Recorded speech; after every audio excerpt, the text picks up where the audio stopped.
Maybe it's just my imagination acting up. God knows it wouldn't be the first time. But this latest episode feels much more tangible than anything I had ever hallucinated before. I love my wife, and I love my kids.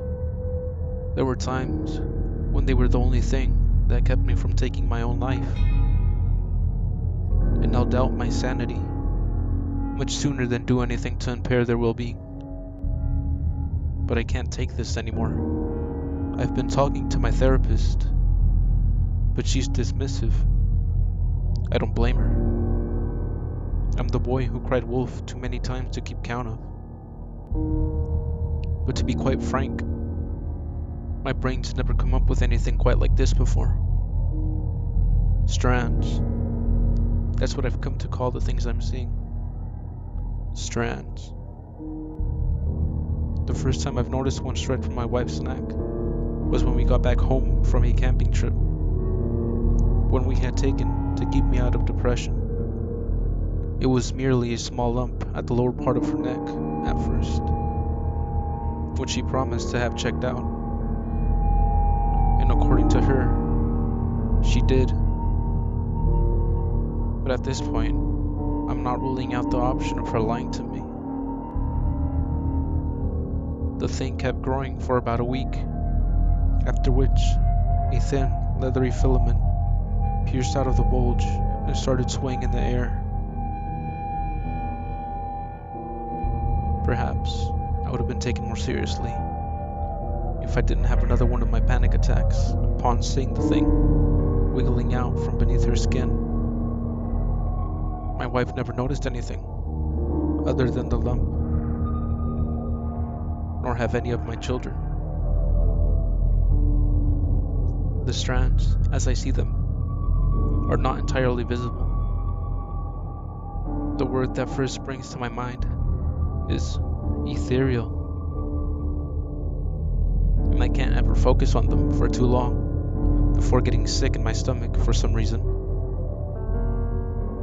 I tried to touch the thing a couple of times while my wife was asleep, but my hand would go straight through, as if the thing wasn't even there.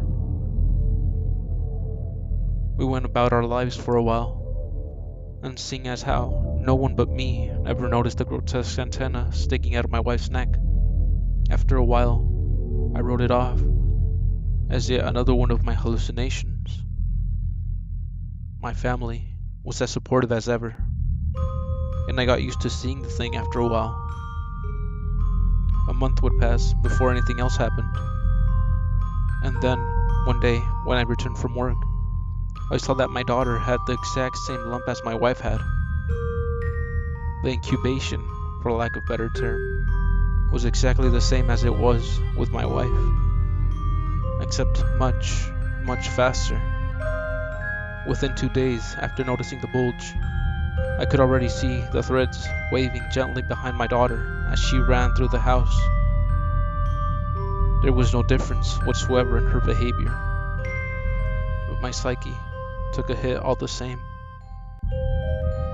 My therapist got me a new prescription for a more powerful anti-hallucinogenic, but it didn't help. At that point, I still firmly believed that it was all in my head, somehow.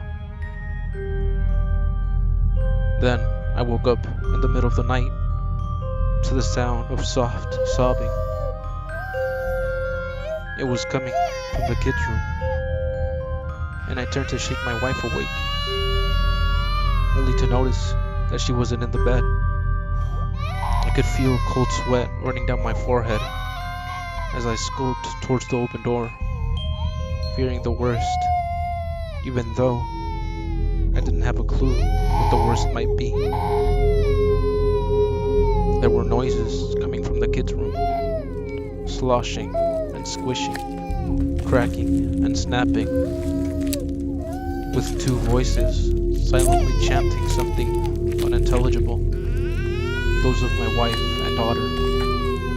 It was my son who was sobbing. My mind raced in horror a moment of adrenaline-fueled stupidity, I charged straight into the room. That's when I woke up in bed, yet alongside my wife, as if I was having a nightmare. The catch is that the next morning, my son had the same damn bulge as my wife and daughter did. I tried to get him off to the side to speak to him in private, away from the rest of the family, but he didn't seem to have a clue what I was talking about.